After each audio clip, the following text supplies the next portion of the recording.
Right then, welcome back to the channel, Stephen Howson. Today we are going to be doing a Bournemouth preview. Forgive the background. I was trying to film this in our kitchen in our Airbnb downstairs, but the lads are watching King of New York, Christopher Walken. It's like a 30-odd-year-old film, and well, I wasn't waiting for them to finish to do it downstairs. I thought I would just get it done here. Another busy day on tour, been to loads of different events. Maka interviewed Rio earlier, and I did a video with Rio and Flex. We also went and checked out some Chicago pizza, as well as going to a little event that John Shin had put on as well with a decent little outlet here in Chicago. So another busy day on a tour, and there was also a Premier League fan event which we went and checked out as well at the Guinness Brewery. So that's a busy one. Tomorrow, as you guys will be watching this, we'll be going to open training session, hopefully the press conference where I think we've got the manager and Luke Shaw. So we'll be doing that tomorrow.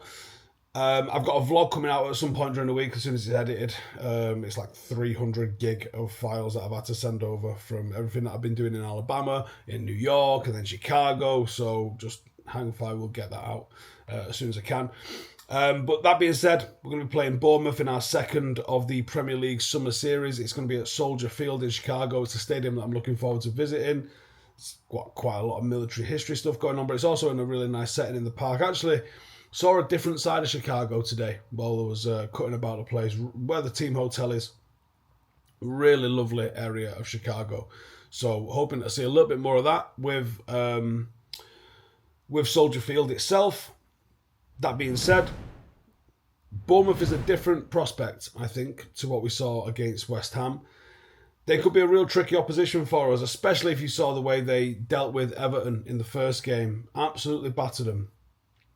And a team that can hurt United. But at the same time, United have got to go into this knowing that we can also hurt Bournemouth. And we've seen how you can beat Bournemouth. Now, it was a really impressive performance, I thought, against Everton. But we're not going to know until after we've played them whether Everton were really bad or Bournemouth were really good. I suspect it's a little bit of both, if anything. But we're not going to know until we played them ourselves. Now, under Iraola, they have been known for that sort of high-intensity attacking football. Last season, we saw from them, they were ranked second in the Premier League for shots taken, only behind Manchester City. Not something that you can sniff at. And their style is all about the high pressing, the wing play, high set-piece threat, and they have a really, really good midfield that can do bits. And I think United should be confident going into this, despite all of that. Our performance against West Ham, I thought, was really, really bright. I thought physically it was fantastic. And again, I'm not actually going into this thinking, oh, United need to win this game. It means nothing in the grand scheme of things, whether you win or lose tomorrow. But to me, it's about becoming prepared for the Premier League season. And I think Bournemouth is a really interesting opposition to play against because that's the sort of team that we've struggled against in recent years. Now, the fitness, the preparation that's going to come, it'd be nice to continue that good spell that we saw against West Ham with another good result against Bournemouth. Now, the loss of Howson and Kirkes has hurt Bournemouth's system, especially the back line, obviously. But it did not stop them keeping a clean sheet against Everton. I know you're thinking, Jesus, it's Everton. Yeah, fair one. But we will find out whether or not they're able to bounce back and recover from the loss of those players. Now, I think the key for United is going to be to control midfield. Bournemouth really rely on energy. They rely on pressing. And United have got an opportunity to sort of integrate Amorim's plan here for that 6-8 midfield partnership that I spoke to him about earlier in the week. Will it be Menu and Ugarte again? Will he bring Bruno into that back line? He's already let slip that he's not planning on playing Mbeumo just yet, or Mbeumo, sorry, just yet. So I think you're going to see a very similar starting 11 to the one that we saw against West Ham on Saturday. Starting 11-wise, I still don't know what the script is going to be with Onana, so I'm just going to presume that Bayende is going to play. I expect a back three of, I think it's going to be Aiden Heaven, Yoro, with De Ligt in the centre.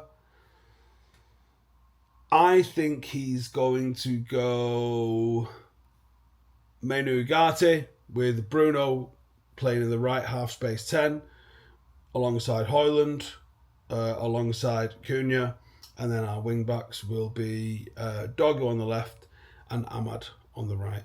That's the starting 11 that I expect. I expect that we'll see them for 60-65 minutes again, and then we'll make a raft of substitutions. That's what I think it's going to be. Now, what United have got to do is stop them playing down the wings. Now, how you stop them playing down the wings is going to be the really interesting thing. Do we just put our wing backs on them and tell them that you've got to be able to shut them down and deal with them? Or do we try and neutralise that with midfield and wide centre halves? That, it might not be the same. It might be like, yeah, we'll use Dango on the left, actually, but we'll use right side centre half, maybe Yoro on the right, and it almost maybe looks like a sort of asymmetric back four a little bit. But we have to do it. 1v1.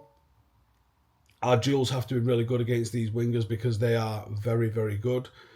Doubling up on them, forcing them inside, that could look to change the ball over if you do that.